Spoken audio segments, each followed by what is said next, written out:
Halo semuanya, pernah nggak kalian dengar kalau stigma Gen Z itu generasi yang gampang burnout, serba instan, atau bahkan susah dipimpin? Tapi bener gak sih fakta lapangan berbicara seperti itu? Di era yang transformasi digital dan AI-nya itu serba cepat, persaingan global yang luar biasa, generasi kita justru punya potensi terbesar sebenarnya untuk menjadi game changer. Di video kali ini saya mau mengajak teman-teman untuk membedah apa arti kepemimpinan atau leadership di masa kini? Dan kenapa Gen Z harus berani mengambil peran sebagai pemimpin di masa depan? Mari kita lihat realitanya. Dunia saat ini tidak lagi membutuhkan pemimpin yang sekedar memberi perintah atau duduk di balik meja. Itu bukan arti dari leadership. Tantangan kita sekarang adalah perubahan iklim, disrupsi teknologi, hingga VUCA. Volatility, uncertainty, complexity, dan ambiguity. Persaingan kerja di masa mendatang bukan lagi hanya antar sesama manusia, tapi juga dengan efisiensi, otomatisasi, dan kecerdasan bantuan. Kalau Gen Z hanya menjadi penonton atau pengikut arus, kita akan tergilas oleh perubahan. Oleh karena itu, leadership bukan lagi opsi tambahan, melainkan sebuah kebutuhan utama. Tapi apa sih arti dari kepemimpinan yang cocok untuk gaya-gaya di Gen Z? Leadership di era sekarang mengalami pergeseran nilai. Pertama, kepemimpinan berbasis empati. Pemimpin masa kini mendengarkan, merangkul keberagaman, dan memahami kebutuhan timnya, bukan hanya sekedar menuntut hasil.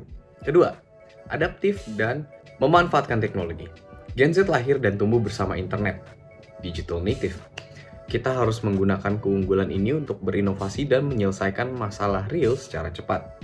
Ketiga, kolaborasi, bukan hierarki rigid. Gaya kepemimpinan di Gen Z adalah inklusif. Kita bertindak sebagai fasilitator menggerakkan anggota tim menuju satu visi bersama. Pertanyaannya, gimana cara kita memulainya? Apakah harus menunggu menjadi ketua BEM, CEO atau manajer dulu baru bisa dibilang leader?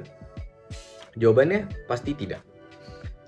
Pertama yang harus kita bisa lakukan adalah lead yourself.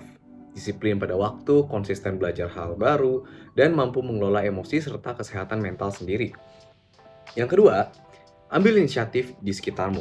Berani berpendapat saat diskusi kelompok, jadi relawan kegiatan kampus, atau menginisiasi proyek-proyek kecil yang berdampak.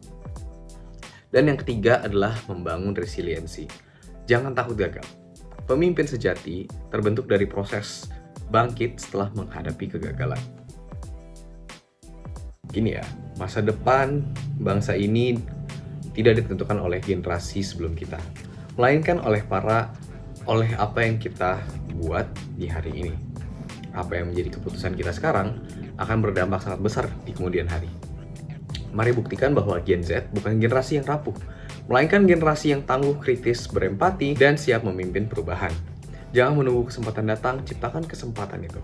Masa depan bangsa dan dunia ini tidak ditentukan oleh generasi kita yang sebelumnya, melainkan oleh apa yang kita perbuat di hari ini. Jadi keputusan semua yang kita ambil hari ini akan berdampak sangat besar di kemudian harinya.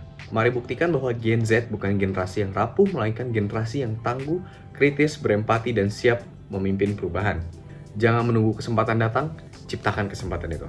Nama saya Ricky, dan saya siap mengambil peran untuk kemajuan Gen Z dan Indonesia. Bagikan video ini ke teman-teman kalian, dan mari bergerak bersama.